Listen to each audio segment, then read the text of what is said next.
On a seemingly ordinary morning, a mother in her 60s announced to her 3 children that she was preparing to graduate from her marriage. Her eldest daughter, Yoon-ju, vehemently opposed the idea. She argued that it would be unfair to her mother. After a lifetime as a homemaker, how would she survive on her own? But the mother dismissed this concern. Even if she had to resort to cleaning or dishwashing, she could support herself.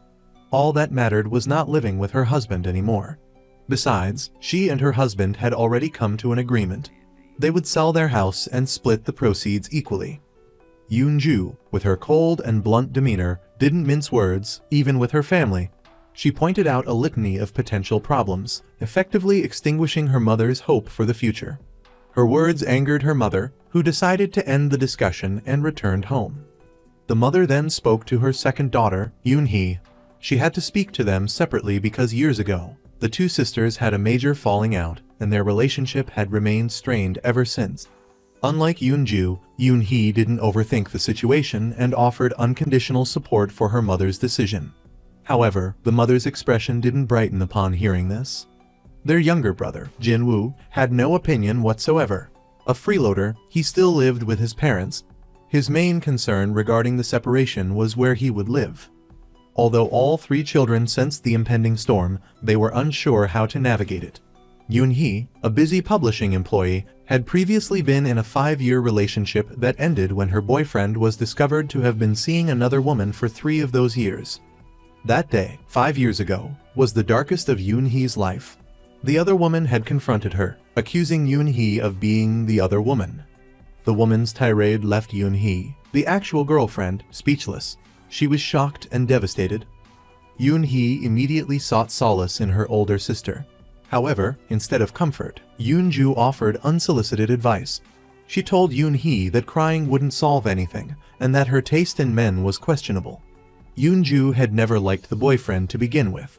Her words only served to infuriate Yoon-hee. She retorted, asking why Yoon-ju hadn't warned her if she had seen the red flags. What good was this hindsight?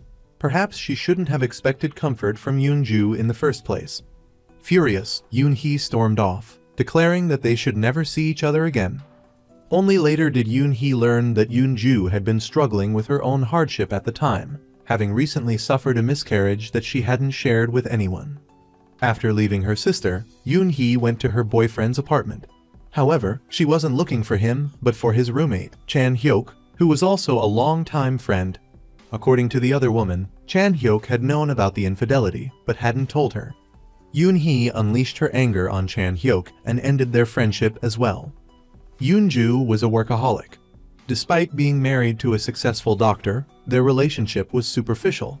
They appeared loving but were emotionally distant.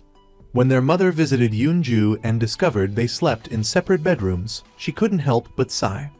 Despite her troubled marriage, Yoon-ju still attracted a fair amount of romantic interest. The part-time worker at Yoon-ju's favorite cafe had a blatant, unrequited crush on her. One day, Yoon-hee visited a Zen master, intending to publish her book. Unexpectedly, she ran into Chan-hyuk's film crew there. Yoon-hee had just finished a meditation session, and the resurfacing of past events brought her to tears. Perhaps, she thought, she had finally achieved enlightenment. Yoon-hee seized the opportunity to apologize to Chan-hyuk for her unjustified anger 5 years prior. Afterward, she sought out Yoon-ju to apologize. It was the first time the sisters had seen each other since their falling out. Seeing Yoon-hee's sincerity, Yoon-ju couldn't remain heartless. After all, they were sisters. They finally reconciled. The sisters' father, Sang-sik, a truck driver, was on a long-haul trip, staying overnight elsewhere. Although he had agreed to the separation, he was still internally unsettled. Unable to sleep, he put on his headlamp and went for a hike, a long-time hobby. But tonight, disaster struck. He lost his footing, tumbling down the mountain and injuring his head. The next day, the trucking company, unable to reach Sang-sik, notified his family. The 3 children immediately contacted Sang-sik's hiking club. The club manager brought the last member Sang-sik had contacted before disappearing. This member was a woman only slightly younger than Jin-suk the mother, but with flamboyant makeup and a saccharine manner, constantly addressing older men as Appa, older brother in Korean, used flirtatiously. She made a poor first impression on Yoonju and her mother, who suspected she had a dubious relationship with Sang-sik. Despite her cloying demeanor, the woman had a sense of right and wrong. Aware of Sang-sik's distress over the separation, she requested a private conversation with Jin-suk. The daughters reluctantly left them alone. The woman revealed to Jin-suk that while in Sang-sik's truck, she had noticed a large quantity of sleeping pills. He had also mentioned previously that after the separation, he would meet his maker in the mountains. Jin-suk fell silent, lost in thought. Just then, the club manager received a call. Someone had found Sang-sik's truck. His wallet, phone, and keys were inside, but the sleeping pills were gone. The woman cried out in alarm, convinced Sang-sik had attempted suicide. Jin-suk immediately set off for the location of the truck. Meanwhile, Jin-woo was trying to contact Yoon-hee. Just the day before, Yoon-hee, after 5 years of being single, had experienced a sudden, unexpected attraction. It began with a new deputy director at her company. At the welcome party, she ran into her ex, Cha-nan, who announced he was married and celebrating his anniversary. Yoon-hee still felt a pang of resentment. His betrayal had shattered her faith in love, leading her to focus on her career and embrace singlehood. Meanwhile, he seemed to be living a happy life without any remorse. However, Yoon-hee didn't lash out. She was unsure how to react in his presence. At that moment, the deputy director intervened, rescuing her from the awkward encounter. As she walked away, she found herself unexpectedly attracted to this handsome and wealthy man.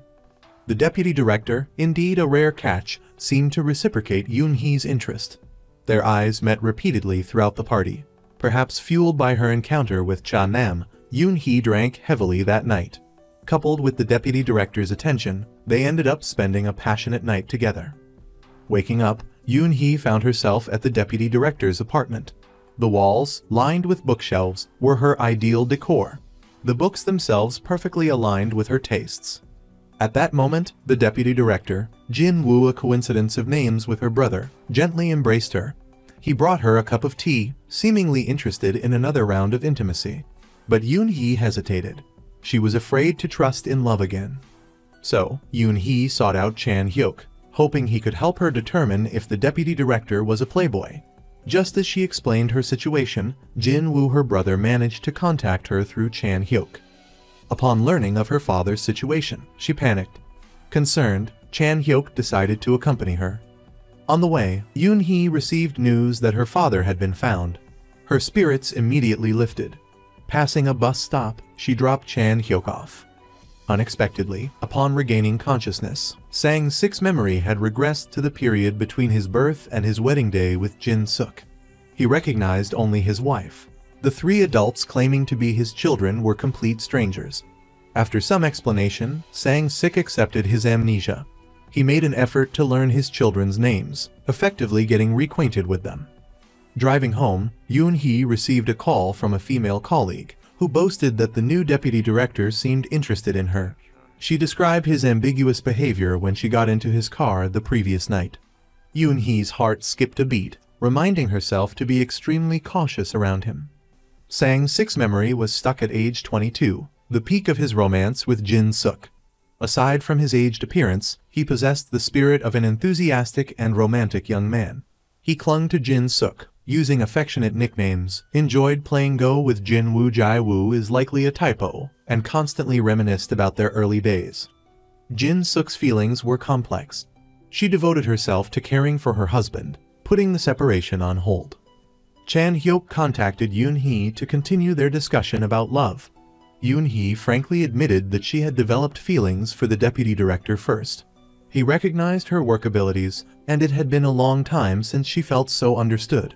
This, she explained, made her susceptible to his charms. Chan-hyuk empathized, having experienced similar feelings himself. Yoon-hee, suspicious, asked if he had someone in mind. Chan-hyuk immediately denied it, but upon returning home, he pulled out an old photograph, suggesting he hadn't forgotten the person in the picture. At the end of the week, Yoon-hee ran into the deputy director in the parking lot. It was their first encounter since that night. Yoon-hee, nervous, acted awkwardly. As they talked, Kyung-ok approached, and the deputy director excused himself. Kyung-ok revealed a shocking secret. The deputy director had a long-term girlfriend of 9 years whom he was about to marry. Sang-sik was discharged from the hospital. Before leaving, he and Jin-suk sat in his room, continuing to explore his lost memories. Suddenly, he asked, "Does Yoon-ju know yet that she's not our biological daughter?" Jin-suk stood up in shock, reminding Sang-sik of his promise never to mention it. He quickly apologized, explaining he just wanted to be sure, to avoid accidentally revealing the truth in front of their children. However, Jin-woo had been standing behind the hospital room curtain and overheard the secret. Yoon-ju wasn't his biological sister. Yoon-ju, a lawyer, had recently begun taking on clients without her husband's knowledge. She spent every day engrossed in work on her laptop, eventually arousing her husband's suspicion. Seeing this, Yoon-ju decided not to hide it any longer. After all, working wasn't a crime. She frankly told him that the main reason she hadn't told him was because she felt he didn't care about her, or anything else for that matter. She wanted an explanation, but he offered none, instead urging her to go to work. Yoon-ju left, but immediately returned, sensing something was amiss. She was convinced her husband was hiding something. Yoon-hee, upon learning about the deputy director's 9-year relationship, felt her hopes dashed. 9 years was a trigger for her. She still hadn't forgiven Cha-nam for his betrayal. She texted Chan-hyuk, declaring an end to her speculation about the deputy director. He was just another Cha-nam. However, upon arriving at work, she received a text from him. "Come to my place tonight. I have something to tell you." Yoon-hee tried to decipher his intentions, holding off on replying. During their lunch break, Chan-hyuk invited Yoon-hee out to eat to celebrate her finally seeing Cha-nam's true colors.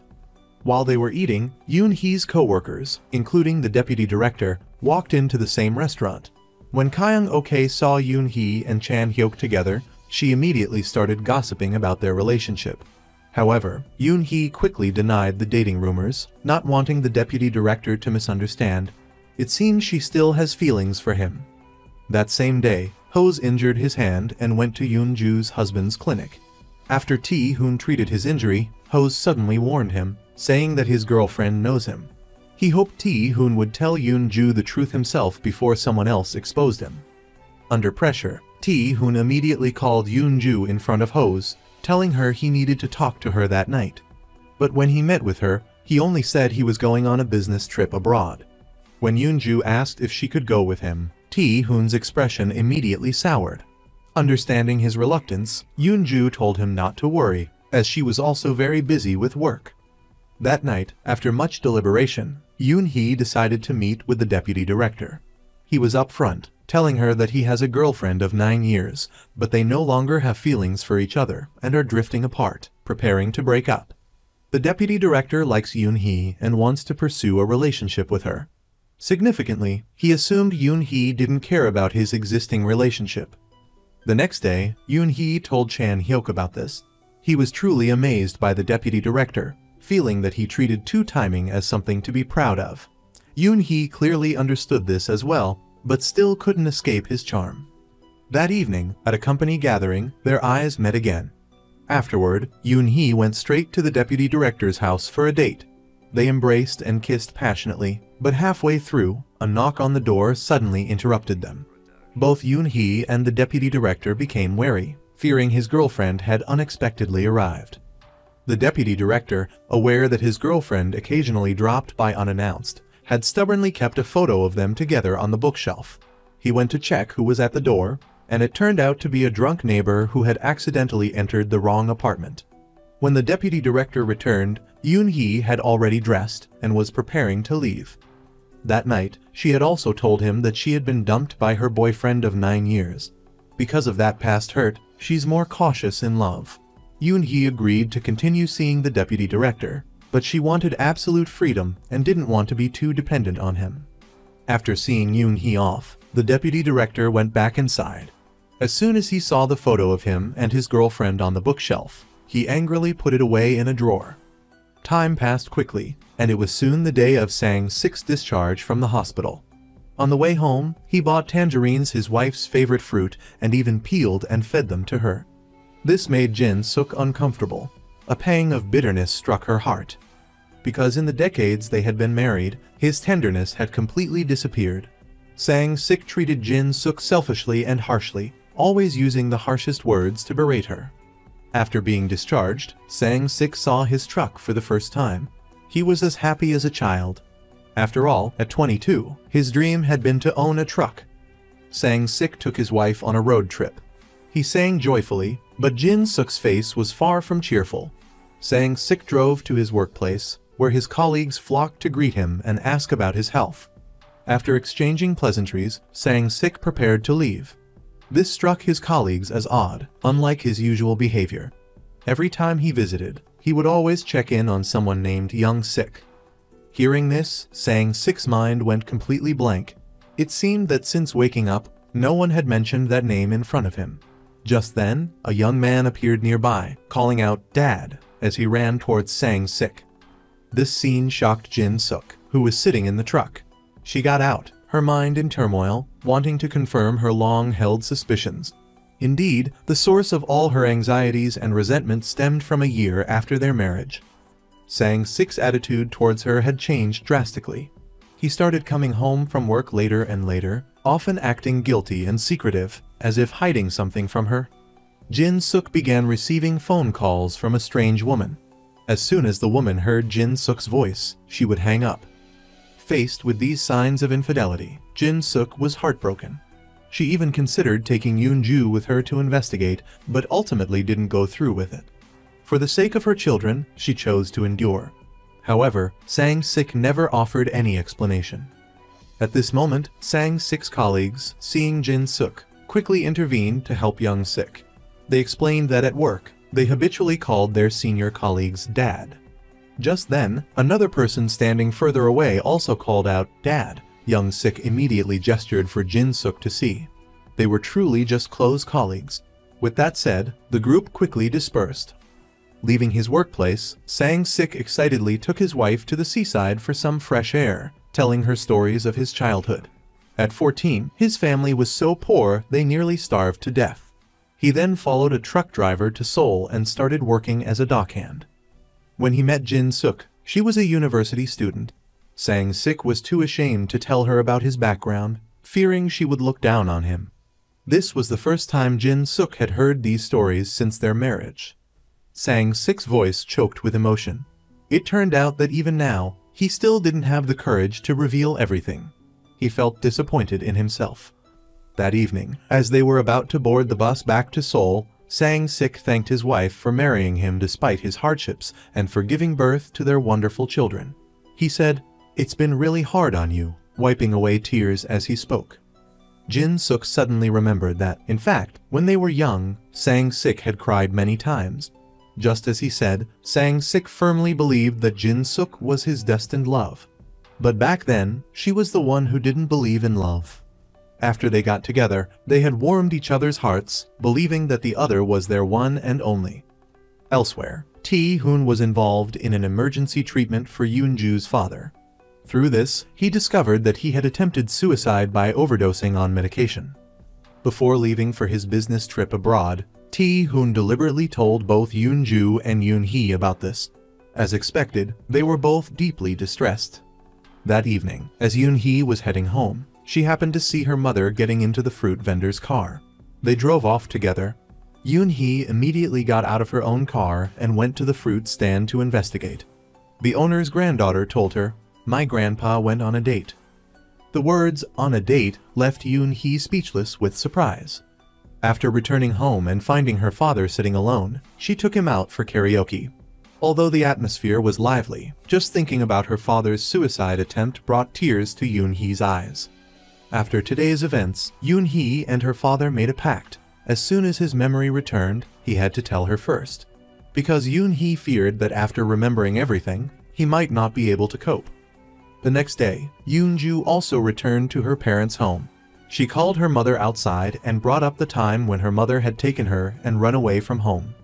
Yoon-ju remembered it clearly. That day, her mother had only taken her, leaving Yoon-hee behind. They went to the beach, where Yoon-ju saw her mother put pills into a water bottle. In the end, she didn't drink it. When they returned, their father was cooking for Yoon-hee, having made no attempt to look for them. As an adult, Yoon-ju suspected that her mother had intended to take her own life, along with Yoon-ju's. It was a memory she would never forget.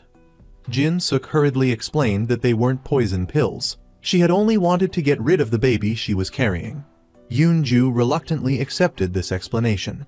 But thinking about her father's recent suicide attempt, she asked her mother, "If he recovers his memory, what will you two do?"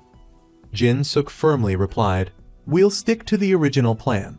Each of us will go our own way." Yoon-ju's recent work required her to collaborate with Chan Hyuk. Today, they met at a cafe. Coincidentally, Yoon-hee, unable to reach the deputy director, joined them. Taking advantage of the opportunity, Chan Hyuk gave Yoon-ju the wedding photos he had taken of her. Looking through them, Yoon-ju noticed one photo where both she and her husband looked unhappy. That evening, the three of them went drinking. Yoon-hee drank the most and Yoon-ju took her back to her own apartment. The next morning, Yoon-hee woke up to find her phone dead. She casually went into a room to charge it, but inadvertently saw the chat history on the computer. Yoon-hee was shocked to discover that her brother-in-law belonged to the Bat Trang Pottery Village online community. Just then, Yoon-ju, having just woken up, entered the room. Seeing Yoon-hee's strange reaction, she immediately took the computer and learned the truth. Yoon-ju was stunned by the content of the chat, frozen in place. Yoon-hee stood beside her, deeply saddened. Why is it that even though they're family, they don't understand each other at all? Yoon-ju sent Yoon-hee out and sat alone in the room, reading through the entire chat log. After finishing, her initial shock turned to bitterness and a sense of injustice. Since her miscarriage, Yoon-ju had tried everything to get pregnant again, but the relationship between her and her husband had grown increasingly distant. She had assumed it was because of the baby and felt guilty. It turned out it was all a lie. The more Yoon-ju thought about it, the angrier she became. She impulsively called her husband, but he didn't answer. Yoon-ju ran into the kitchen and grabbed a pair of scissors.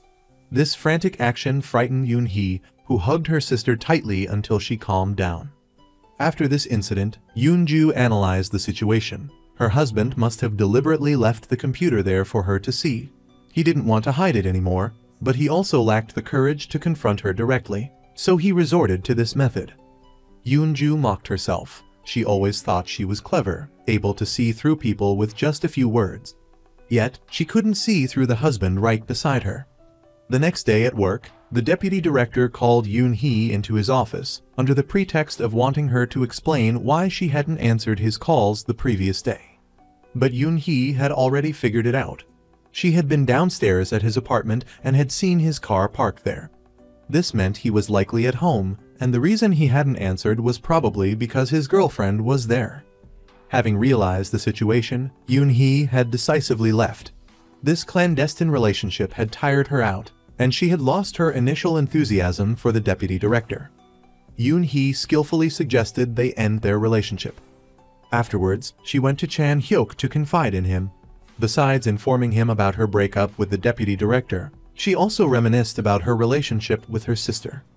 Yoon-ju had a strong personality and was very caring, but in the past, Yoon-hee had resented her. Now, looking back, she felt regretful. If she could go back to that day, Yoon-hee would definitely have stopped her sister from getting married. The day she mentioned was the day Tae-hyung met her family. Before that, they had only known each other for 3 months. When they made the decision to marry, both of their expressions were forced, devoid of any joy. Yoon-hee asked her future brother-in-law what he liked most about her sister. Tae-hyung replied that she wasn't very feminine. Hearing this, Yoon-hee felt a strange sensation. Knowing Yoon-ju's personality, she would never let anyone judge her like that. But surprisingly, Yoon-ju wasn't angry. She even seemed attentive to Tae-hyung's gaze. Yoon-hee could only convince herself that love had changed her sister. But the feeling of unease lingered. Now, she understood the true meaning of that unease. Seeing Yoon-hee's hesitation to speak, Chan Hyuk took the initiative to ask, "Is there something wrong with Yoon-ju's marriage?" But Yoon-hee didn't answer. Instead, she changed the subject, talking about Jin-woo. Recently, he'd been telling her to be good to Yoon-ju, as if he were hiding a secret.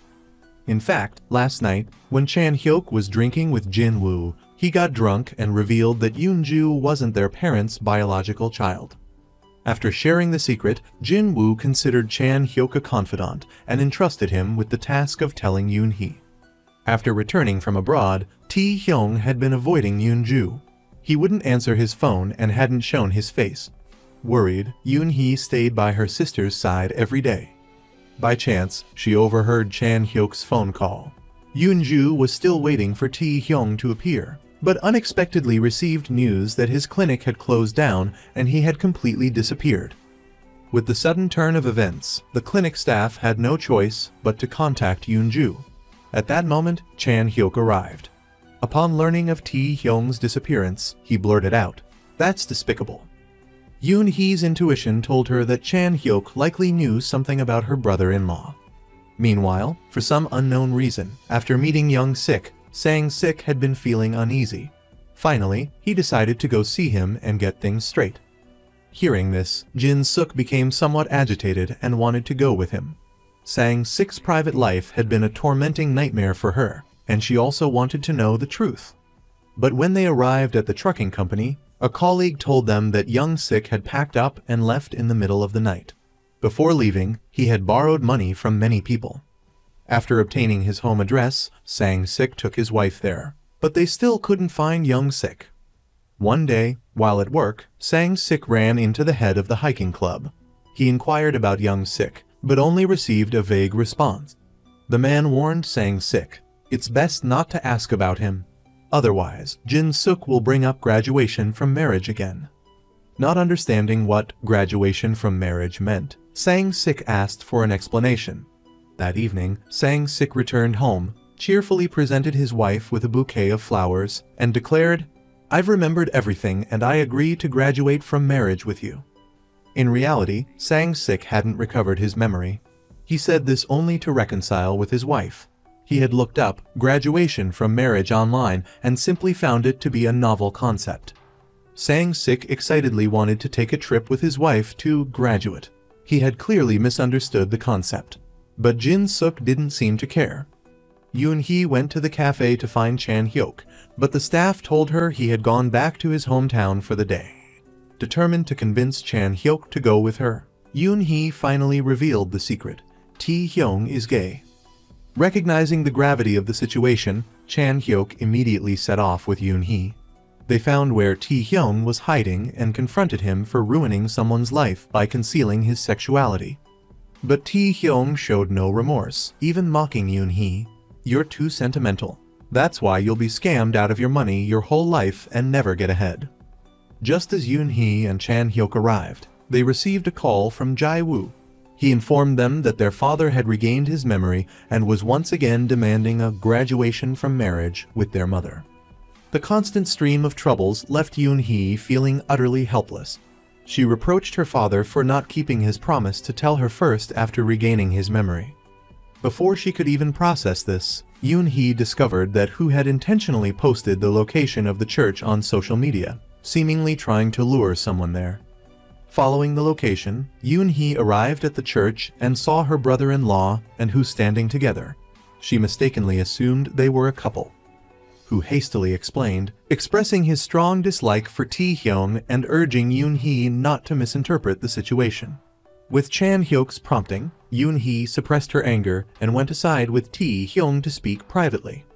Yoon Hee wasn't interested in his sexuality. She was angry that he had chosen her sister to marry. Tae Hyung replied, "Because Yoon Ju is like me. She absolutely hates her family and wants to cut ties with them." His words pierced Yoon Hee's heart. She recalled how, as a child, Yoon Ju often looked at their relatives with disdain. It turned out that those resentful gazes weren't a product of adolescence, but genuine hatred. As they were talking, Yoon Ju suddenly appeared. It turned out Who had posted the location specifically for her to find them. Yoon Ju scolded Yoon Hee for meddling, especially for bringing Chan Hyuk along. She ordered her sister to leave immediately, and Yoon Hee complied. Chan Hyuk suddenly asked her why she had brought him there. Yoon Hee confessed the truth. She wanted you to stay by her sister's side. Chan Hyuk's expression became incredibly complex upon hearing this, but he didn't refuse. In the end, he told Yoon Hee and Who to return to Seoul, while he stayed behind to observe the situation. On the way back, Yoon-hee learned about the relationship between Hu and Tae-hyung. It turned out Hu was bisexual, and Tae-hyung had stolen his lover. Afterwards, Hu's lover had taken all their money and fled to New Zealand, the same place Tae-hyung had used as an excuse for a business trip. In their room, Yoon-ju mocked her husband for having to hide his sexuality and live in secrecy. This angered Tae-hyung, and he pushed her down onto the sofa. Struggling, Yoon-ju burst into tears. She asked her husband, "When you saw me struggling and suffering through my pregnancy, what did you think?" Tae-hyung gave the cruelest answer, "I was disgusted." Yoon-ju was completely stunned, but she managed to compose herself and stood up to leave. Before going, she told her husband, "Luckily, I don't have any feelings for you either." Yoon-ju went to the seashore to get some fresh air. Turning around, she saw Chan-hyuk sitting on a bench. She sat down beside him and sighed. It's better to have someone by your side than to be alone. As soon as Yoon-hee arrived back in Seoul, she received a message from the deputy director, asking her to meet him at a cafe. The deputy director used the pretext of assigning her work, but his real intention was to confess his feelings for her. Once again, Yoon-hee's heart wavered. She told him, "You don't understand me. How can you confess your feelings?" Unexpectedly, he immediately recited her family circumstances, hobbies, and everything about her.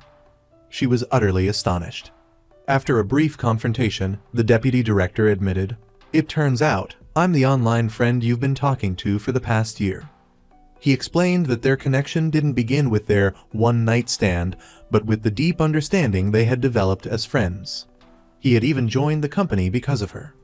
Yoon-hee's emotions were in turmoil. She had always considered her online friend a close confidante, never imagining it was the deputy director.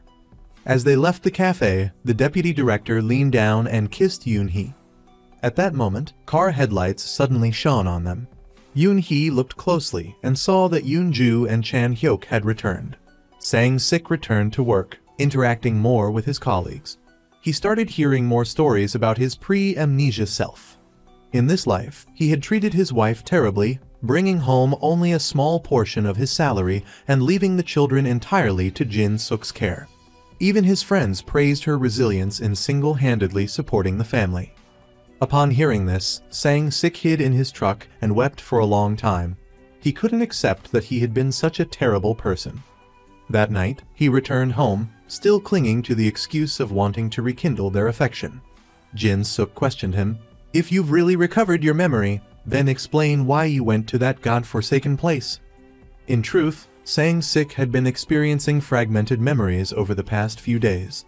He remembered visiting the neurology department and writing in the mental evaluation questionnaire that what he wanted most at that time was to join his ancestors. But these were just fragments. He couldn't explain why he had done that.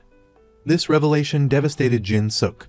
She couldn't understand, nor accept, that her husband had attempted to end his own life. She felt that he had treated her cruelly in this life. Even in parting, he hadn't wanted to preserve her dignity, choosing instead to inflict this extreme pain upon her. Seeing his wife sobbing uncontrollably, Sang-sik tried to comfort her, but she pushed him away.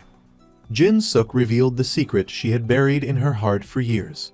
She accused him, "You had another family behind my back. You split your salary in two, using one part to support a child outside our marriage. You wouldn't come home after work. You'd receive mysterious phone calls and leave in the middle of the night. All of this has been a nightmare for me, a lifelong suspicion that I never dared to confront." Sang-sik was in disbelief. He hadn't imagined that he had not only treated his wife poorly, but had also betrayed his family. Overwhelmed with guilt, Sang-sik agreed to move out and never appear before his wife and children again. After leaving home, he could only stay temporarily at his company. His wife's words had dealt him a severe blow. Sang-sik pressed his colleagues for a detailed explanation of whether he had truly been two-timing.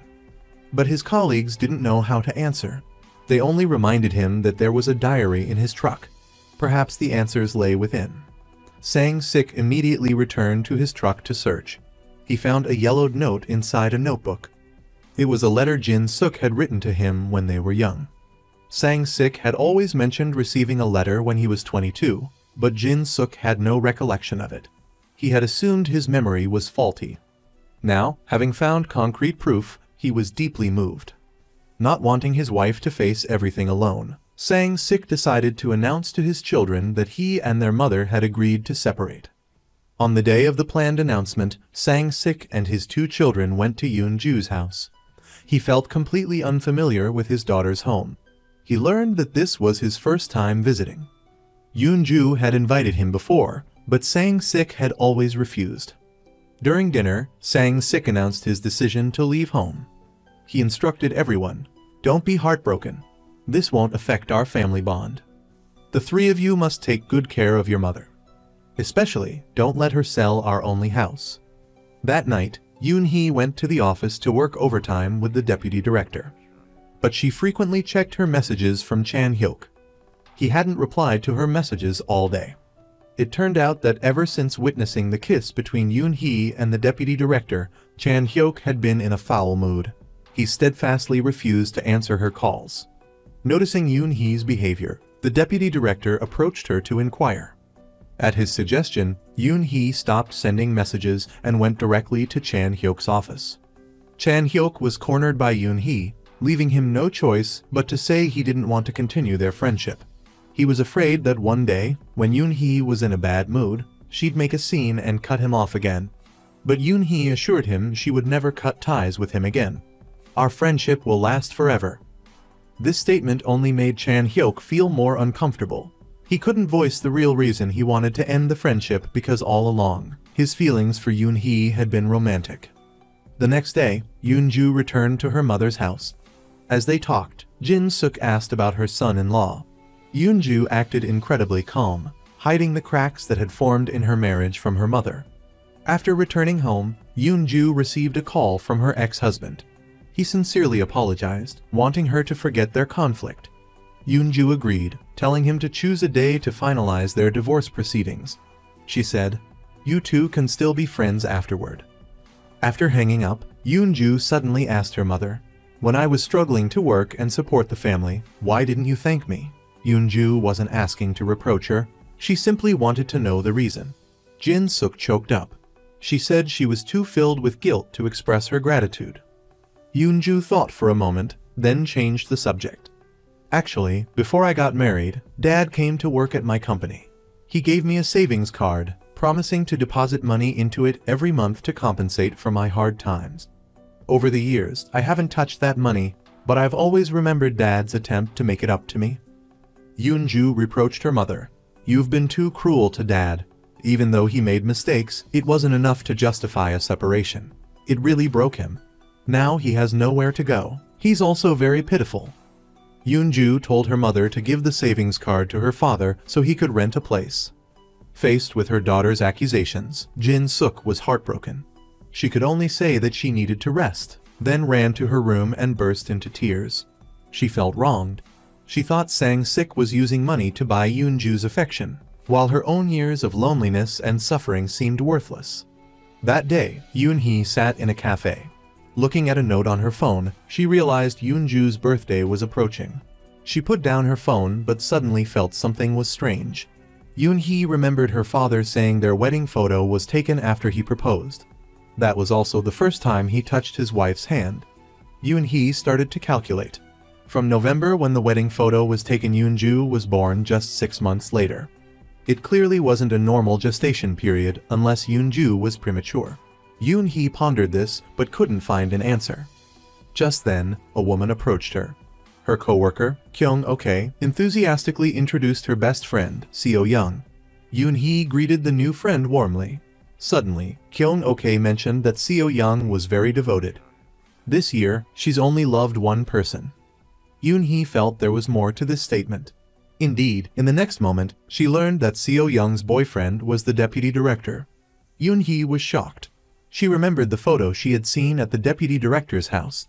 The woman in the picture looked remarkably like Seo-young. A sense of familiarity washed over her. Yoon-hee recalled her encounter with the other woman before. The feeling was similar to how Seo-young appeared now. She felt uneasy but still went out shopping with the two of them. As they arrived at a restaurant, they ran into the deputy director. He deliberately invited all 4 of them to dinner, but Yoon-hee flatly refused. hurriedly pulling Kyung Ok away. After they left, Seo Young's true expression surfaced. It turned out she had known all along that Yoon-hee was her boyfriend's affair partner. Meanwhile, Sang-sik was still searching. He went with a coworker to a construction site. Yang Zai spotted his father from afar and, frightened, quickly hid. At that moment, Sang-sik turned and saw a cabinet covered in drawings in a corner of the site. The drawings made his nerves jump, and a few memories seemed to resurface. Fortunately, just then, a security guard chased him away. After Tae-hyung returned home, he called for his mother. The three of them sat down to discuss the divorce. In reality, Tae-hyung's mother had known about his sexuality for a long time. She had also taken a liking to Yoon-ju's humble background and her understanding nature, which was why she allowed her to marry her son. However, she always looked down on Yoon-ju. She felt Yoon-ju wasn't worthy of their family, that she had gotten lucky and now dared to even mention divorce. Seeing his mother belittle Yoon-ju, Tae-hyung spoke up in her defense. Yoon-ju knew they were both victims of his mother, one losing their freedom, the other their money. Today, Tae-hyung siding with her warmed her heart. Recalling her conversations with Tae-hyung, Yoon-ju realized he was the one who understood her the most. She said to her husband, "The reason I tried so hard to get pregnant, to build a family with you, was because I unknowingly fell in love with you." After confessing her feelings, Yoon-ju wiped away her tears and calmly stood up to leave. Her daughter's words continued to weigh heavily on Jin-suk's mind. She personally went to the trucking company and gave the savings card to her husband. Jin-suk said sullenly, "Go back home and live there. Our children think I was unreasonable to suddenly ask for a separation and then kick you out of the house." Everyone told her she was wrong, but Sang-sik absolutely refused to let his wife move out. He chased after her, stuffed the savings card back into her hand, then drove up and insisted on taking her home. At that moment, Yoon-hee was at home. She discovered an old notebook on the bookshelf. Opening it, she found photos inside. Besides Yoon-ju's wedding photo, there was another one. Yoon-hee's expression turned to shock after just a glance. She quickly tucked the photo away, hearing her mother coming home. Yoon-hee rushed out. Seeing her mother, she immediately asked, "Were you pregnant with Yoon-ju for a full 9 months before she was born?" Ever since noticing the discrepancy with Yoon-ju's birthday, this question had been lingering in Yoon-hee's mind. Her mother's evasiveness only reinforced her suspicions. She remembered her mother saying Yoon-ju was overdue. If that were true, then her mother was already pregnant with Yoon-ju when they took their wedding photo. But they had only had their engagement party on the day of the photo shoot. Therefore, Sang-sik couldn't be Yoon-ju's biological father. Jin-suk simply turned away upon hearing this, lost in thought, and didn't answer. Meanwhile, after taking his wife home, Sang-sik didn't leave. He parked his car by the roadside and reviewed his journal. Suddenly, a car sped towards him wildly, its blinding headlights momentarily stunning Sang-sik. However, that very moment brought back all his memories. Yoon-hee continued to press her mother about Yoon-ju's parentage. Even though her mother avoided answering, her panicked expression confirmed that something was hidden. Yoon-hee burst into tears. In truth, she had suspected this for a long time. When she was young, her mother had only taken her older sister and left her behind. Yoon-hee's heart felt like it had been stabbed 1,000 times. She thought her mother didn't love her, so she always had to watch her mother's expression, trying to please her. From then on, she also began to feel jealous and resentful of Yoon-ju. On Yoon-ju's wedding day, Yoon-hee overheard a conversation between her parents. Sang-sik mentioned that he wasn't as impressive as Yoon-ju's father. At the time, Yoon-hee didn't understand what he meant, but now it was crystal clear. She hugged her mother tightly, advising her to tell Yoon-ju the truth. If she heard it from someone else, it would undoubtedly hurt even more. Just as they finished talking, they realized Jae-woo had been standing behind them the whole time. Although he pretended not to understand, Yoon-hee noticed her younger brother constantly shaking his leg. This was Jae-woo's habit. Whenever he was anxious or worried, he would shake his leg like that. Yoon-hee instantly knew that Jae-woo was also aware of the secret. This discovery dampened her spirits considerably. Around the same time, the deputy director took an extended leave of absence. Kyung Ok pointedly remarked that he'd gone back to Seo Young. It seemed Seo Young and the deputy director hadn't broken up since Kyung Ok and Seo Young had confronted Yoon-hee and staked their claim. However, Yoon-hee was too preoccupied to care about that right now. Her family was a much bigger concern. That day, Yoon-hee went to Chan Hyuk's workplace to ask him about Jae-woo. Chan Hyuk had previously mentioned that Jae-woo was troubled, but Yoon-hee hadn't paid much attention to it. Now, it seemed likely that Jae-woo had known about Yoon-ju's parentage before she did. Chan Hyuk didn't hide the fact. He admitted it was true. Jae-woo confided in him, so he told Chan Hyuk everything. Now, including Yoon-hee, Chan Hyuk had become the emotional confidant for all three sisters. Meanwhile, Jin-suk carefully considered Yoon-hee's advice. She decided to tell Yoon-ju the secret herself. Jin-suk specifically took her daughter back to her own mother's house. The familiar surroundings brought back a flood of memories. Back then, Jin-suk had become the disgrace of this very house. She was a college student when she became pregnant. Her family pressured her to have an abortion. However, she was determined to keep the baby. As a result, she was kicked out of the house. That's when she accepted the proposal from the man who had been secretly in love with her, hastily marrying Sang-sik. By this point, Yoon-ju fully understood her mother's meaning. She didn't say a word on the way home. This worried Jin-suk. Seeing her mother's unease, Yoon-ju seemed to see the helpless college student she once was. She couldn't bring herself to be cruel and held her mother's hand tightly.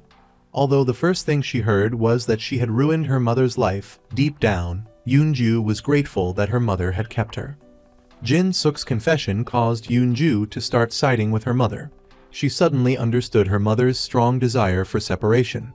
At the same time, she suspected that her father's kindness was a ploy to make her resent her mother. Yoon-ju felt incredibly confused.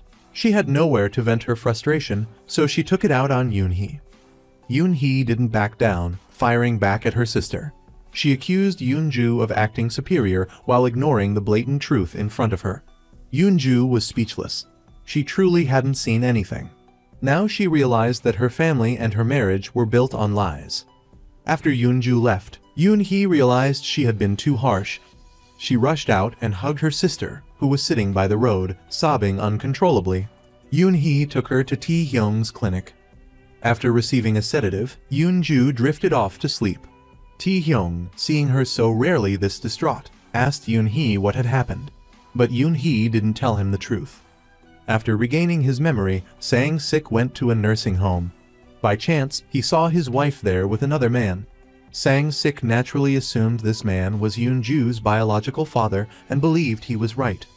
This was because last year he had followed his wife and seen Jin-suk acting affectionately with this elderly man, even getting into a car with him. Jin-suk, looking distressed, hurriedly pulled her husband into a patient's room. It turned out it was all a misunderstanding. Jin-suk had been quietly caring for her sick younger sister. The elderly man was her sister's husband. Sang-sik, realizing his mistake, could only hang his head in shame. After disappearing for a week, the deputy director finally reappeared. He had indeed been entangled with Seo-young and had finally managed to extricate himself and return to Yoon-hee. But Yoon-hee's anticipation had completely vanished. He hadn't called her once during the entire week. Yoon-hee had been constantly suspicious and overthinking. This kind of love was exhausting. So, when the deputy director showed up, Yoon-hee suggested they break up. That evening, the whole family gathered.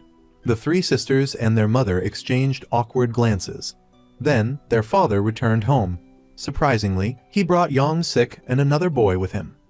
As soon as he entered, Sang-sik announced that Young-sik was his relative. Everyone was stunned into silence. Jin-suk clutched her chest in pain, unable to believe her husband had the audacity to bring his illegitimate child home. However, the truth was different. Sang-sik recounted a summer day years ago when he was driving his truck home with his daughter. He accidentally hit a young boy on the road. That boy was Young-sik. He was a pitiful child with only his grandmother as family. Sang-sik immediately took Young-sik to the hospital and paid all the medical expenses. But one of the boy's legs never fully healed. Despite this, his grandmother was deeply grateful to Sang-sik. This made him feel even more guilty, and he silently resolved to take responsibility for Young-sik and his grandmother's future. This was the source of Jin-suk's misunderstanding. He often came home late because he was spending time with Young-sik, helping him grow up. Half of his salary disappeared because he was supporting the boy. After Yang Sik grew up, Sang Sik even found him a job. They behaved like a real father and son. Sang Sik didn't regret his decision. He felt responsible for Yang Sik and believed it was his duty to make amends. At this point, Jai Woo couldn't stay silent any longer. He had never had much of his father's attention growing up. Now it turned out all that time had been spent making up for what happened to Yang Sik. Jai Woo angrily stormed off to his room. Seeing this, Sang Sik asked Yang Sik to leave first, then went to comfort Jai Woo. He was an understanding child. Although he felt hurt, he felt more sympathy for his father. He thought his father must have struggled, dedicating his life to atoning for Yang Sik. In the living room, seeing everyone at a loss for words, Yoon-ju also stood up and left. Before leaving, she scolded her father for taking on too much responsibility, causing misunderstandings and worry for his family. Yoon-ju's coldness disappointed Sang Sik. He could only silently apologize. Tae-hyung had noticed Yoon-ju's recent emotional turmoil. That night, he came to her house to wait for her. His concern touched Yoon-ju. She couldn't help but think of the child she had miscarried. If it had been born, it would probably be the same age as Yang Sik's son. Thinking of this, Yoon-ju burst into tears. She longed for a family, but reality was too cruel. The next day, Yoon-ju confessed her true parentage to Tae-hyung. She felt ridiculous. She had thought her father's kindness was genuine, but now it seemed that he had been so careful precisely because she wasn't his biological daughter. Just like Tae-hyung was being considerate to her. Consideration didn't equate to familial love, it was driven by guilt. After confessing everything to him, Yoon-ju asked for a divorce. She wanted to quickly end this sham of a marriage. Afterwards, she called Chan Hyuk, wanting to meet and talk. Chan Hyuk readily agreed. He was currently signing a contract at Yoon-hee's company. Yoon-hee sat across from him, marveling at the situation. A stranger like Chan Hyuk was about to become the closest confidant of all three sisters. But he seriously told her that he treated Yoon-ju and Jai Woo well because they were Yoon-hee's family. She was the one Chan Hyuk cared about the most.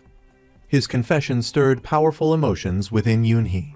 She hadn't told Chan Hyuk about her breakup with the deputy director, and she kept it to herself for now. In truth, she had harbored feelings for him for years. However, that night, when Chan Hyuk met with Yoon-ju, Yoon-ju revealed Yoon-hee's past affection for him. Yoon-ju laughed, saying that as the middle child, Yoon-hee had always been sensitive to other people's feelings. In matters of the heart, if she sensed a relationship wouldn't work, she would restrain herself and draw a clear line. Chan Hyuk was utterly astonished. After saying goodbye to Yoon-ju, he immediately went to the bar to find Yoon-hee. They sat down, reminiscing about their younger days. When Yoon-hee was 20, she won a provincial writing award. Chan Hyuk had gone to the ceremony and taken her first ever photograph. Yoon-hee still remembered that day vividly, under the ginkgo trees in late autumn. They had talked all night. If she had to rank the best days of her life, that day would definitely be at the top. Yoon-hee admitted she had developed feelings for Chan Hyuk then and had thought that night was their secret. The next day, Yoon-hee dressed up and put on makeup, excited to see him, only to find out that Chan Hyuk had bragged to his friends about her award and taking her picture. This completely extinguished the young girl's budding feelings.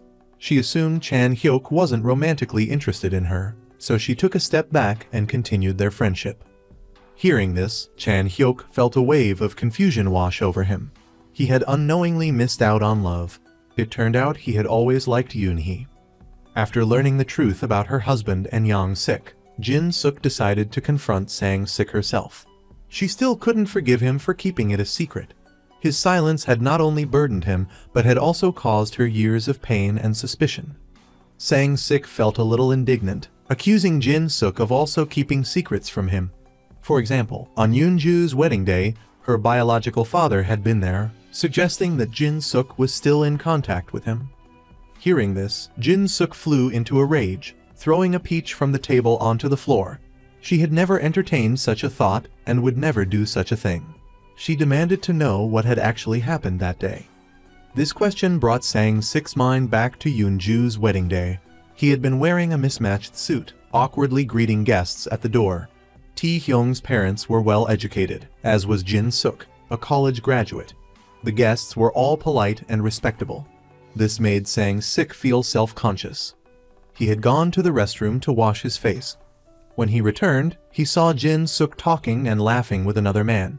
Sang-sik had assumed it was Yoon-ju's biological father.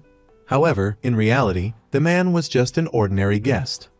Due to his insecurity, Sang-sik had assumed Yoon-ju's father would be successful like the other guests, not shabby like himself. Jin-suk sighed. She couldn't believe such a ridiculous misunderstanding had bothered Sang-sik for so many years. It had been a waste of time and had eroded their trust in each other. Fortunately, they were now separated, and the past misunderstandings and resentments seemed to dissipate like the wind. After leaving home, Sang-sik and Yong-sik had been living in a room at the construction site. That day, Yoon-hee brought some things to visit him. She had made an extra copy of their wedding photo and brought it to her father. Sang-sik praised his daughter for being warm like her mother, while expressing disappointment that Yoon-ju took after him. Hearing her father still refer to Yoon-ju as his own daughter, Yoon-hee felt a pang of discomfort. While not angry at him, she still believed he was wrong to keep such a secret. Families should share both joys and sorrows. Sang-sik explained that he had feared going to jail and being unable to provide for his family, leading Jin-suk to leave him. Hearing this, Yoon-hee replied, "Mom isn't like that." Sang-sik nodded. Now he realized it had all stemmed from his insecurity. Because he felt unworthy of his wife, he hadn't been confident that she would endure hardship with him. Sang-sik suddenly realized that despite living with his wife for so many years, he hadn't understood her at all. Sang-sik, wanting to see his wife again, used the pretense of wanting to cremate his remains before losing his memory as an excuse to ask her out. He complained to Jin-suk, claiming he felt wronged.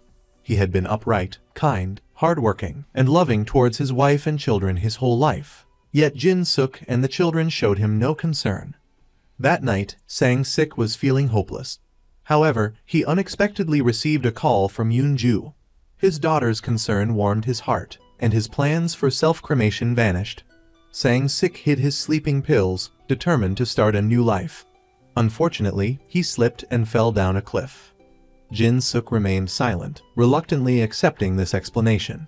Sang-sik apologized to his wife.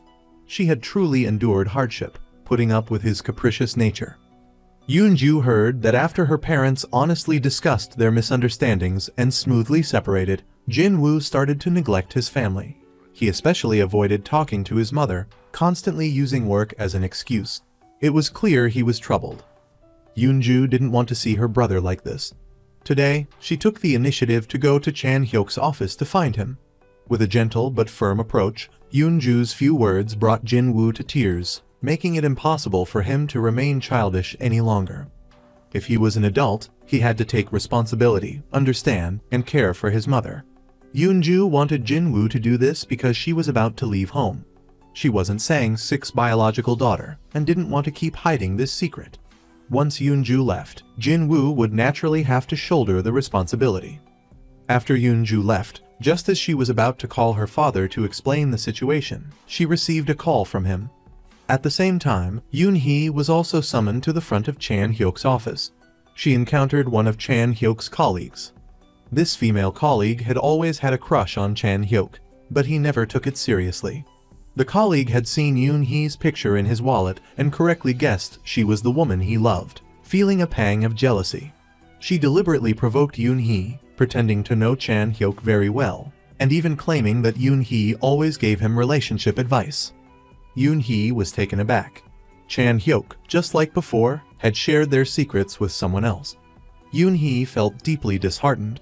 When she entered the room, she deliberately avoided Chan-hyuk's gaze. After playing her little game, the female colleague felt uneasy.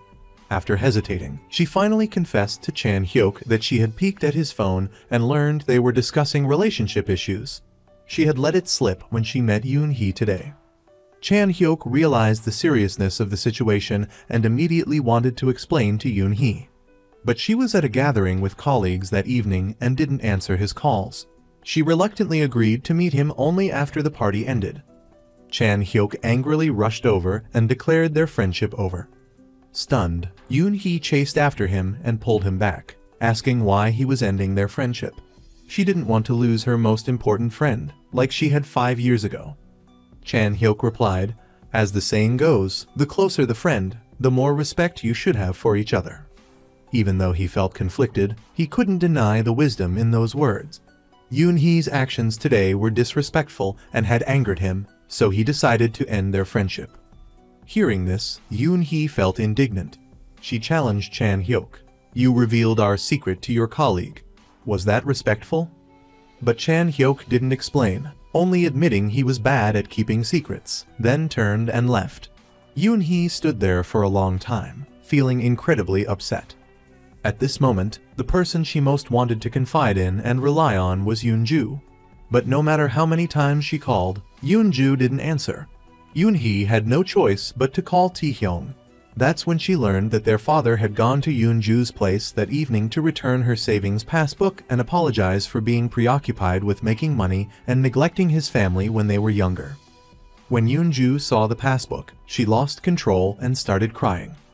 Although unspoken, she could feel her father's sincerity and remorse. This proved he had never truly considered her family, because Sang-sik had never felt this way towards Yoon-hee. That night, he left her place. Yoon-ju noticed his wife was still waiting downstairs. At that moment, Sang-sik still didn't understand why Yoon-ju was crying.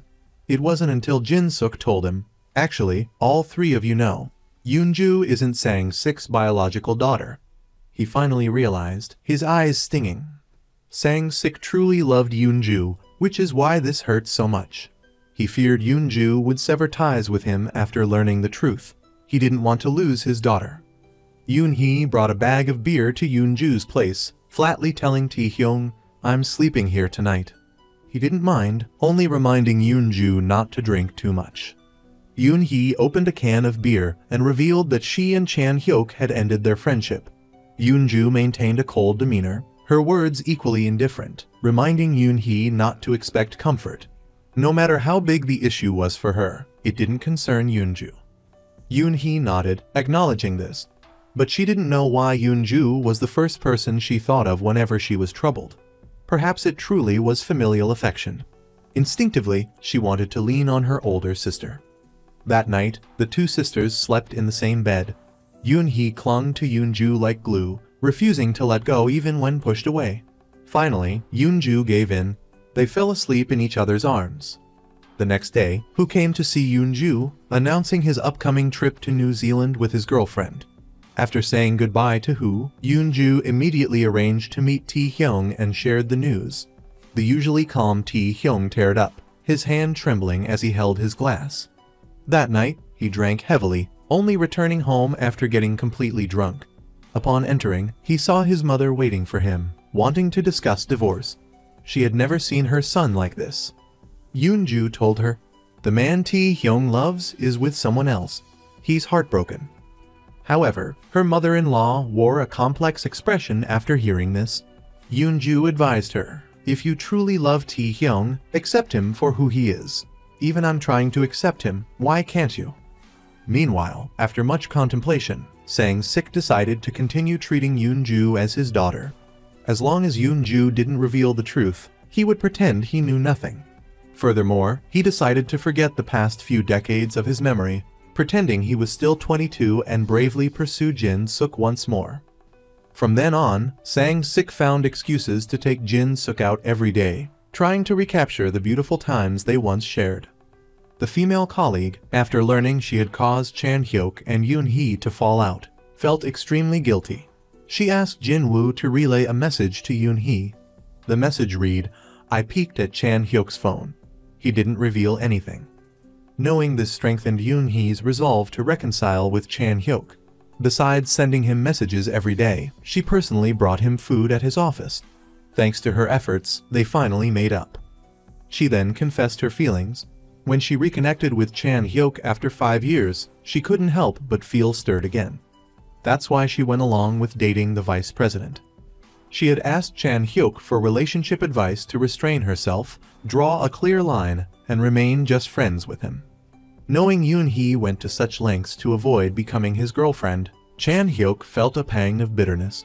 They clearly liked each other, so why hold back? Yoon-hee couldn't explain it herself. Perhaps it was because she felt he understood her like family, making a romantic relationship inappropriate. Today, Sang-sik asked his wife out again. He specifically bought a bouquet of flowers. They smiled at each other like a newly enamored couple. Waiting for the light to change so they could finally cross the street, as Sang-sik ran towards his wife, he suddenly felt dizzy and collapsed. Jin-suk was extremely worried and quickly asked passers-by to help take him to the hospital. After an examination, thankfully, nothing was seriously wrong, but Sang-sik felt guilty for ruining their date. He also started to worry about his health. Jin-suk suggested, "If you're truly uneasy, let's go to a larger hospital for a thorough checkup." Sang-sik agreed, only requesting they not inform their children of the results. He didn't want them to feel burdened if their parents were ill. Their date today wasn't as cheerful as usual. That evening, while walking his wife home, Sang-sik comforted her, telling her not to overthink. Jin-woo, hiding in the nearby bushes and witnessing this scene, suddenly felt triumphant. It turned out his mother's ambiguous companion was their father. He immediately shared this good news with his sisters. However, both Yoon-ju and Yoon-hee were preoccupied with other matters and weren't in the mood to celebrate with Jin-woo. Yoon-ju was dealing with her divorce proceedings with Tae-hyung, while Yoon-hee was trying to understand Chan-hyuk. Jin-woo had previously asked her if she knew why Chan-hyuk didn't have a driver's license. This question left Yoon-hee dumbfounded.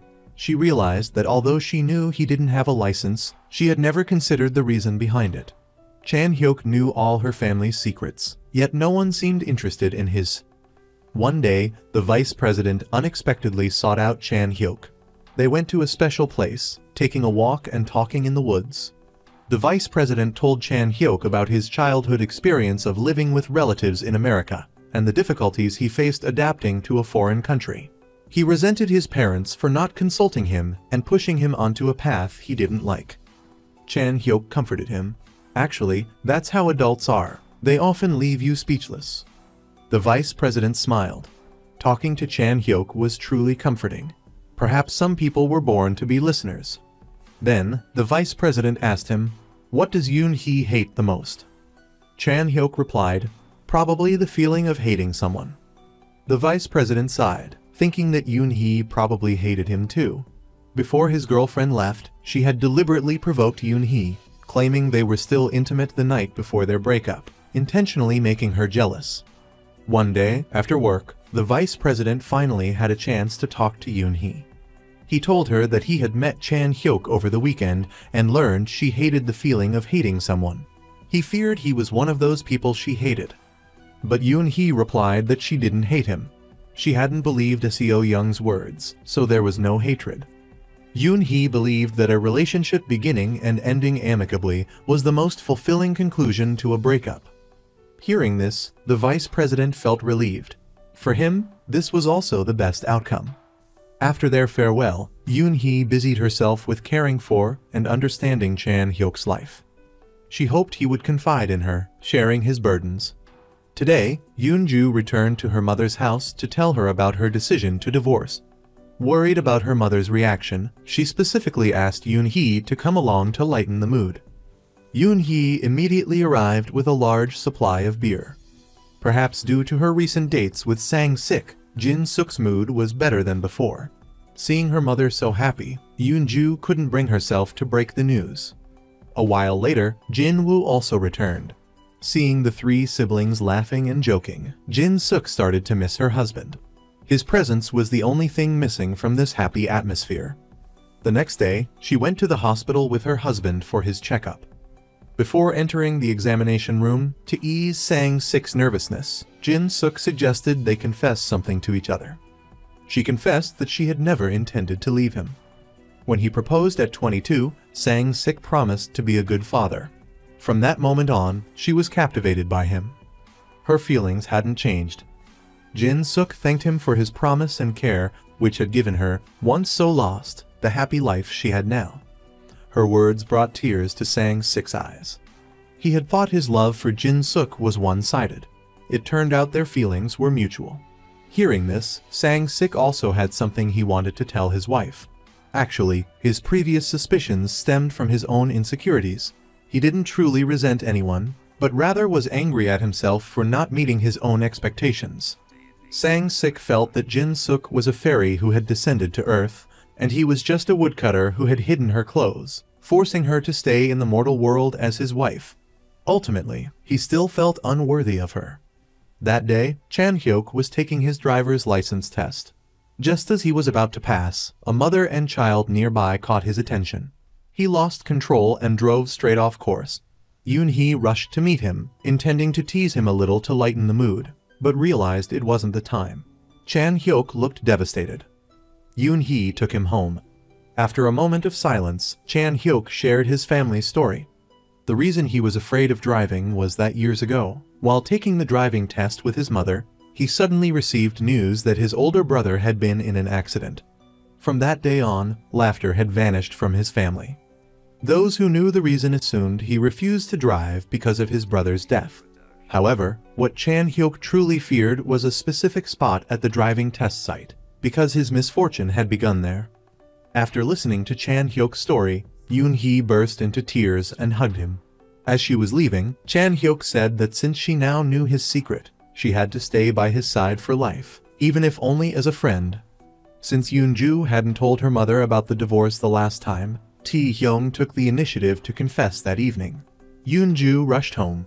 Finally, Tae-hyung knelt before his mother-in-law and revealed their decision to divorce. Jin-suk was truly heartbroken and sternly questioned him about the reason. Was there another woman?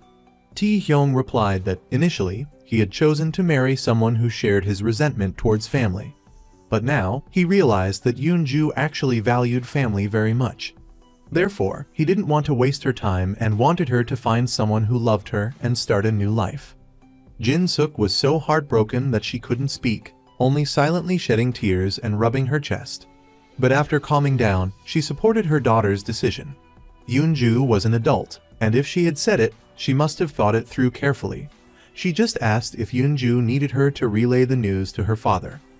Yoon-ju gently declined her mother's offer. She would choose a suitable day to inform her father personally. A few days later, Yoon-ju took Yoon-hee to her father's construction site. When they arrived, Sang-sik was playing with Anang's son. Looking at the shabby living quarters, Yoon-ju felt heartbroken. She told her father to use the money in his savings card to rent an apartment. Otherwise, anyone who saw it would feel sad. Sang-sik knew he couldn't argue with his daughter and agreed to look for a place the next day. He also told Yoon-ju about her biological father. Sang-sik knew his daughter's personality. She would thoroughly investigate everything. Therefore, he wasn't worried about her searching for her biological father. Their conversation that day was filled with warmth and emotion. Yoon-ju still couldn't bring herself to tell him about her divorce. Yoon-ju and Tae-hyung's divorce proceedings were nearly finalized, and several matters needing resolution had been completed. Yoon-ju brought a pile of belongings to the clinic to return to Tang, reminding him not to deceive anyone else like he had deceived her. Just as she was about to leave, her mother-in-law called. They met at a bar.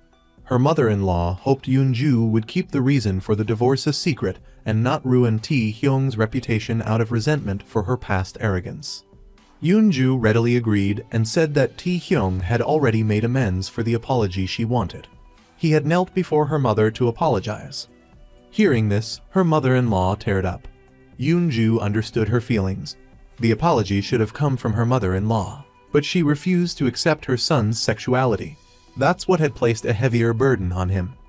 Sang-sik's test results were in. He had a tumor in his head that required immediate surgery. Both husband and wife fell silent upon hearing the news. So that Sang-sik could focus on his health and stop overworking, Jin-suk decided to sell his beloved truck. She went to the transport company and sat in the driver's seat. It was filled with his personal belongings, like a secret world he didn't want anyone to see. Jin-suk flipped through the notebooks in the truck and found one from the neurology department. Every day, Sang-sik recorded his joys, sorrows, and frustrations. Jin-suk realized that while the joys and sorrows fluctuated, the frustrations were consistently directed at himself. The older he got, the more intense Sang-sik's insecurities became. He grew weaker and more sensitive. Even unintentional actions by his wife and daughters could trigger his anger. Over time, Sang-sik became completely trapped in a cycle of self-loathing. Reaching the last page, Jin Suk read the words, "I hope I can leave this world peacefully." Meanwhile, after resolving the issue with her mother-in-law, the older woman mentioned seeing Yoonju's parents at the hospital. Judging by their expressions, it seemed they had received some kind of diagnosis. Extremely surprised, Yoonju immediately asked Tae-hyung to check for her and then informed Yoon-hee. However, at that very moment, Jae-woo did something audacious. He secretly left Korea to go see his girlfriend abroad. Only before boarding the plane did he tell Chan-hyuk that he had wanted to leave home for a long time. Chan-hyuk relayed this to Yoon-hee. At first, she was surprised, then saddened. She realized that their family truly didn't understand each other. Only now did she learn that Jae-woo had a girlfriend and wanted to leave home. Sang-sik had just come out of surgery. Jin Suk and her 2 daughters rushed to his room to see him. But as soon as he opened his eyes, he slipped into a coma. The heart monitor beeped dangerously, his heartbeat faltering. After emergency treatment, Sang-sik's life was saved, and he was transferred to a special ward for monitoring. Before regaining consciousness again, he wanted to see his family. Their presence gave him the will to live. Chan-hyuk was also waiting in the hospital lobby. After confirming her father was safe, Yoon-hee went over to him, exhausted, and rested against his chest. Then, she took Chan-hyuk's hand and suggested they become a couple, at least for now. She was still dealing with a lot of emotional turmoil and needed his companionship and comfort. He agreed. It turned out that Jae-woo's colleague had realized he was planning to run away from home. She also provided some important clues. According to Jae-woo, he and his girlfriend were classmates. After reconnecting, they had been in an online relationship for a while. Before going abroad, Jae-woo had even transferred money to her. Neither of these pieces of information seemed promising. Chan-hyuk and Yoon-hee even suspected that Jae-woo had been scammed. His colleague actively kept them updated on his situation and even tracked down his girlfriend's social media account. A few days later, the account suddenly disappeared and was replaced with someone else's information. Chan-hyuk sighed. It seemed Jae-woo really had been scammed. Just then, the colleague received an international call. It was Jae-woo calling for help. He knew he had made a mistake and didn't dare tell his sisters, so he asked his colleague for assistance. Chan-hyuk immediately wired money to Jae-woo and told him to buy a plane ticket home. Soon, Jae-woo returned with his luggage. Yoon-hee had prepared a lecture for her brother, but seeing his distraught appearance, she couldn't bring herself to scold him. Even Yoonju, the most aloof of the siblings, couldn't bear to be harsh. She only told Jae-woo not to tell their parents and to maintain the pretense that he had been abroad for work. Jae-woo didn't rest for long before rushing to the hospital to see his father. He forced a smile, entered the room, and hugged his father. But his mother's expression was complex. It turned out that before leaving for abroad, Jae-woo had written farewell letters to his mother and sisters. The crumpled drafts were discarded on his headboard. While cleaning his room, Jin Suk stumbled upon them and unfolded their contents. Although just a few short sentences, she understood her son's thoughts. He expressed his desire for freedom, not wanting to live a hard life like his father. Jae-woo had intended to buy jewelry for his mother and sisters. After leaving, he planned to send them gifts and proper farewell letters. Unexpectedly, before the deliveries arrived, he was scammed and forced to return home. After Jae-woo's return, Jin Suk remained troubled. The words in the letter cut her to the heart. She and her husband had toiled their entire lives for their children, only to become the villains in their eyes. Jin Suk felt a deep sense of injustice. She told her husband, "Their world will be just the 2 of them from now on. Let's stop holding back out of concern for the children." Sang-sik nodded. He would follow his wife's decisions. Having resolved to stop enduring, Jin Suk told her husband about Yoonju's divorce and Jae-woo running away. Then, she called her children home, preparing for a frank conversation. The 3 siblings sensed the unusual atmosphere as soon as they arrived. After they sat down, Jin Suk spoke first, asking them what their definition of family was.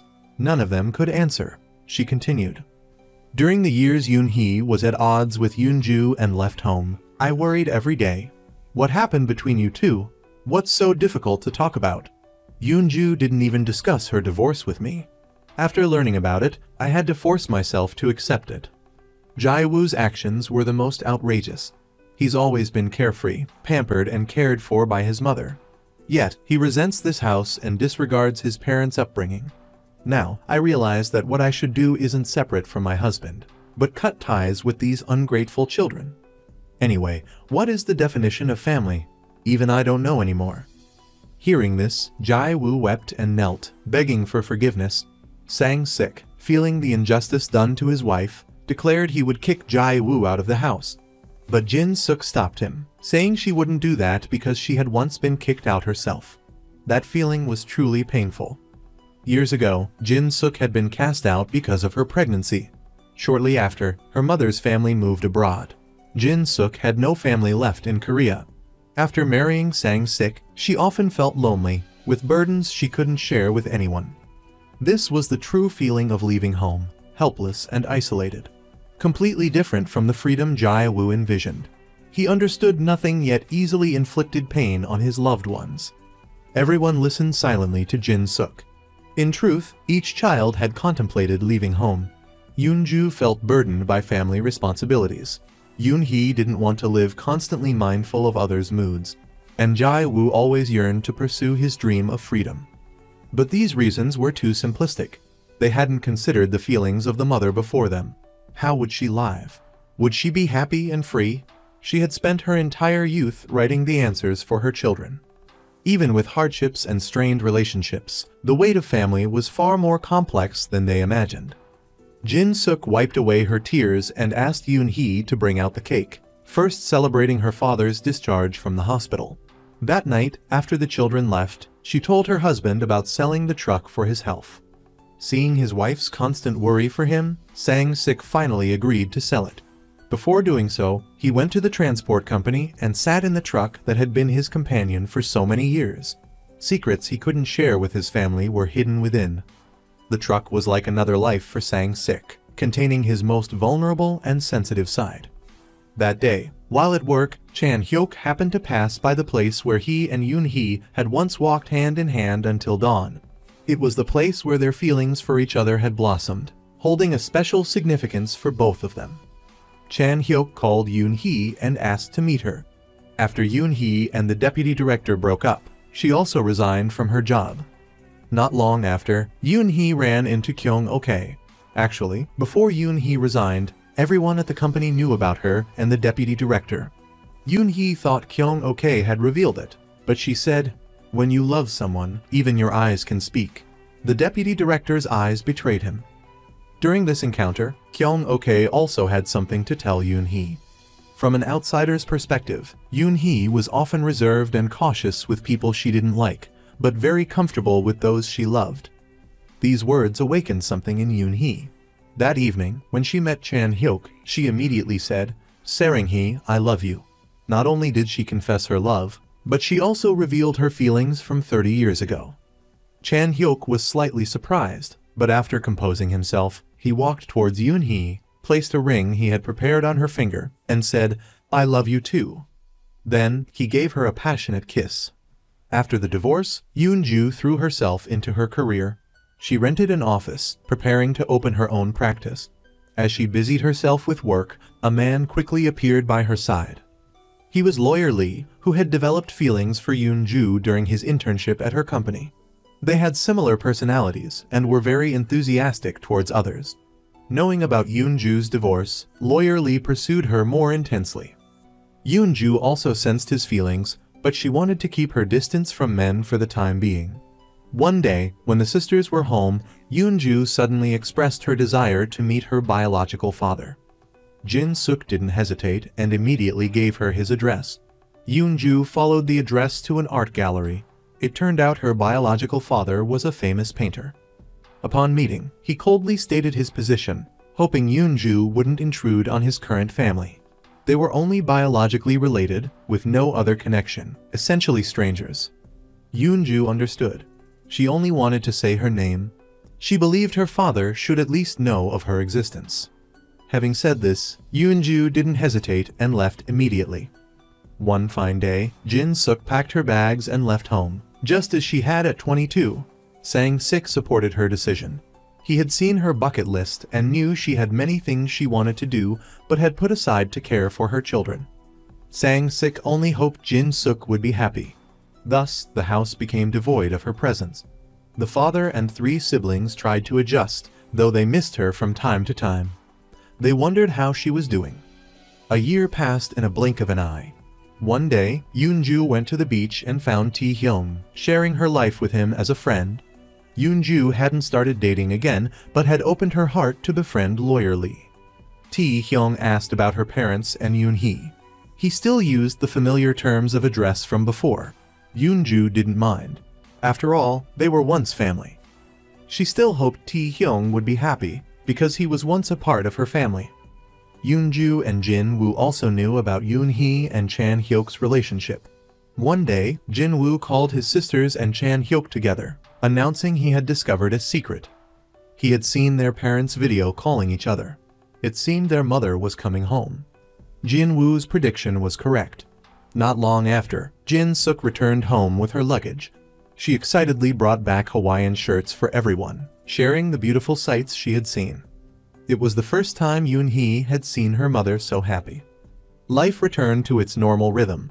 Sang-sik's personality remained at 22. Every day, he gave his wife a bouquet of flowers.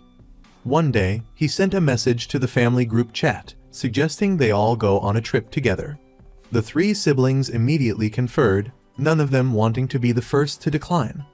Sang-sik, seeing no replies, felt a little disappointed. At that moment, Jin-suk sent a message. "Let's go. It doesn't matter if we don't have time to be together, or if we don't understand each other. We are still a family."